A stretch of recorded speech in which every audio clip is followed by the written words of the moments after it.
কথাগুলো বলে আরও কিছুক্ষণ আলোচনা করলো মাহিব আর মাহবুব। তারপর দুজন আলাদা আলাদাভাবে বেরিয়ে পড়লো বাসা ফেরার উদ্দেশ্যে। রাত 10টা। শ্রাবণ পায়ের উপর পা তুলে বসে আছে সোফায়, আর মোবাইলে গেম খেলছে বসে বসে। বডিগার্ডদের কথায় ফোন রেখে বডিগার্ডদের দিকে তাকালো শ্রাবণ। স্যার, আমরা মাহিব নামের ওই লোকটার সকল ডিটেলস নিয়ে এসেছি। গুড। বলো, মাহিবের ব্যাপারে কি কি জানতে পারলে তোমরা? স্যার, মাহিব নামের লোকটা দেশের বাইরে থেকে এখানে এসেছে। ও বাংলাদেশের লোক নয়। মাহিবের জন্মস্থল লন্ডন। যতদূর জানতে পেরেছি মাহিব একজন বিজনেসম্যান, আর এখানেও কোনো একটা বিজনেসের ব্যাপারেই এসেছে উনি। তবে এর মাঝে মাহিব ম্যাডাম যে কলেজে পড়ে সেই কলেজে ভর্তি হয়েছে নিজের পরিচয় গোপন রেখে। বডিগার্ডদের কথা শুনে পাকা হাসলো শ্রাবণ। তারপর হাতের আঙুলে একটা কয়েন ঘোরাতে ঘোরাতে বলল, মাহিব কলেজে ভর্তি হয়েছে বৃষ্টির জন্য। বৃষ্টি ওকে ম্যান হলে পড়া থেকে বাঁচিয়েছিল, আর তারপর থেকে মাহিব বৃষ্টির ওপর ফিরা।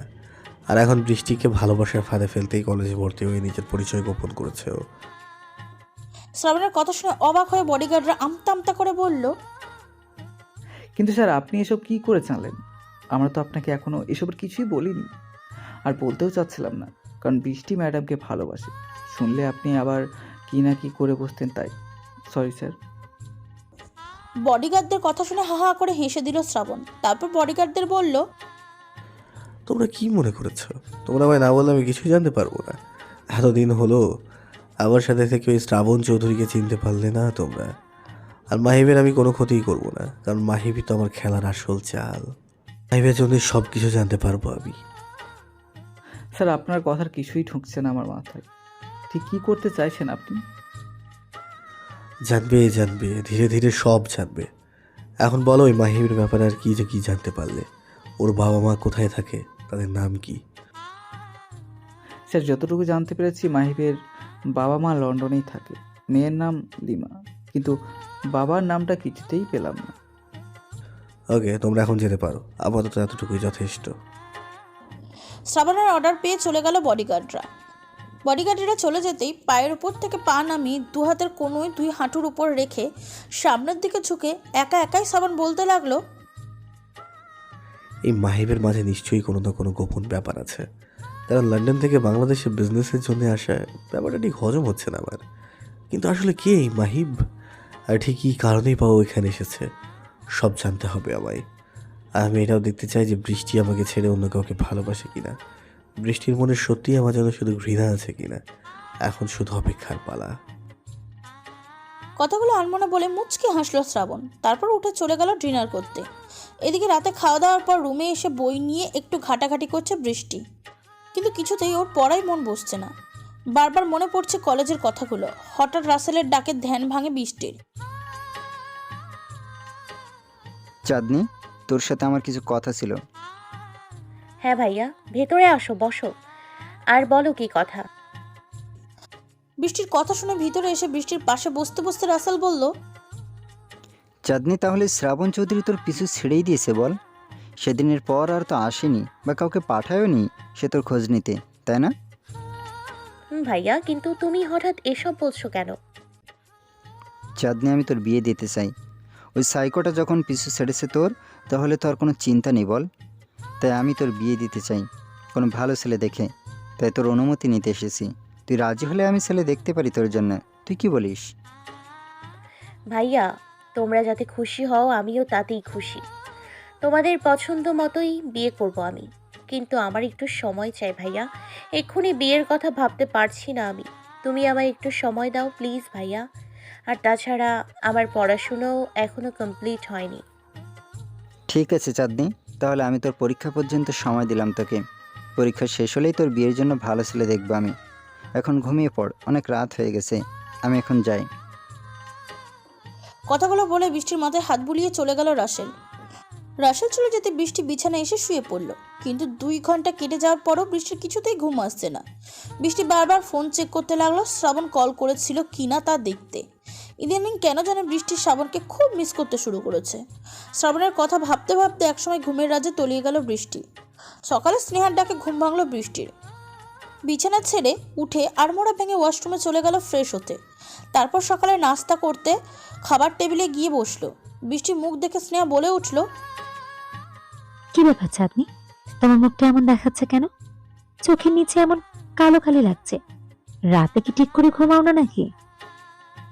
স্নেহার কথা শুনে আমতা আমতা করে বৃষ্টি বলল, না মানে আসলে ভাবি কালকে রাত জেগে পড়েছি তো, তাই হয়তো এমন লাগছে। কালকে রাত জেগে পড়েছো মানে? তোমার এক্সামের তো এখনো অনেক দেরি চাঁদনি। হ্যাঁ ভাবি দেরি, কিন্তু ক্লাসের কিছু পড়া বাকি ছিল তো তাই। বৃষ্টির কথা শুনে স্নেহা আর কিছু বলবে তার আগেই রাসেল বলে উঠল, কি শুরু করেছো কি স্নেহা? ওকে একটু শান্তিতে খেতে দিবে তো নাকি? কখন থেকে দেখছি তুমি শুধু শুধু চাঁদনিকে একের পর এক প্রশ্ন করেই যাচ্ছ। রাসেলের কথা শুনে স্নেহা বলল, তুমি তো চাঁদনির দিকে একটু ভালো করে তাকাও না? কখনো তাই হয়তো খেয়াল করোনি রাসেল, চাঁদনির চোখের নিচে কেমন কালি হয়ে গেছে, দেখেছো একবার? আচ্ছা বাদ দাও এসব কথা এখন, তাড়াতাড়ি খেয়ে কলেজের জন্য বেরিয়ে পড়ো চাঁদনি। আর তুমি অফিস যাও, আমার অনেক কাজ আছে। কথাগুলো বলেই রান্নাঘরে চলে গেল স্নেহা। রাসেল আর বৃষ্টি আর কিছু না বলে খাওয়া শেষ করে রেডি হয়ে যে যার মতন অফিসে আর কলেজের জন্য বেরিয়ে পড়ল। বৃষ্টি কলেজের গেটে পৌঁছাতে বর্ষা দৌড়িয়ে বৃষ্টির কাছে এসে হাঁপাতে হাঁপাতে বলল, জানিস বৃষ্টি, আজ কলেজে কে এসেছে? কে এসছে তা আমি কি করে জানবো? আমি তো কেবলই এলাম। আরে আমার ক্রাশ এসেছে কলেজে, এখন প্রিন্সিপাল স্যারের রুমে বসে আছে। বর্ষার কথা শুনতেই বৃষ্টির হার্টবিট যেন বেড়ে গেল। বৃষ্টি কাঁপা কাঁপা গলায় জিজ্ঞাসা করলো, তোর ক্রাশ মানে কে এসছে বর্ষা? আরে গাধি, আমার তো একজনই ক্রাশ, সেটা হলো মিস্টার শ্রাবণ চৌধুরী। ফিল্মের হিরোর চাইতে সুন্দর ও হ্যান্ডসাম ও গর্জিয়াস বডি বিল্ডার। ইস, দেখলেই মন চাই দৌড়ে গিয়ে জড়িয়ে ধরে একটা কিস করি। বর্ষার কথা শুনে রাগে কটকট করতে করতে বৃষ্টি বলল, তুই এত লুচু কেন রে বর্ষা? আর তখন থেকে কি বলছিস এসব? লজ্জা করে না তোর একটা মেয়ে হয়ে এসব বলতে?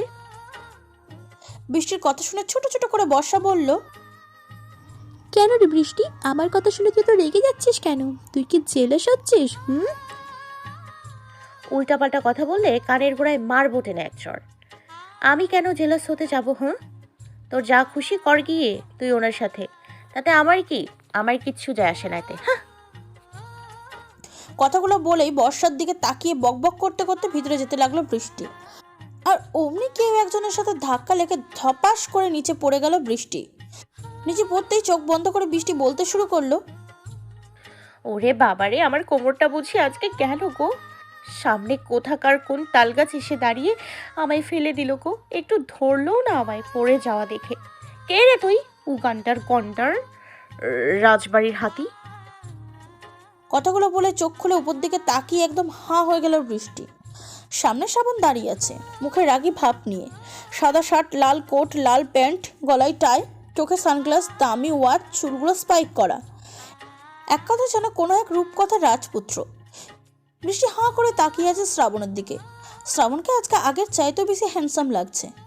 বৃষ্টিকে তাকিয়ে থাকতে থেকে শ্রাবণ রাগী গলায় বলল, দিনখানা কোথাকার, দেখে শুনে পথ চলতে পারে না, সব।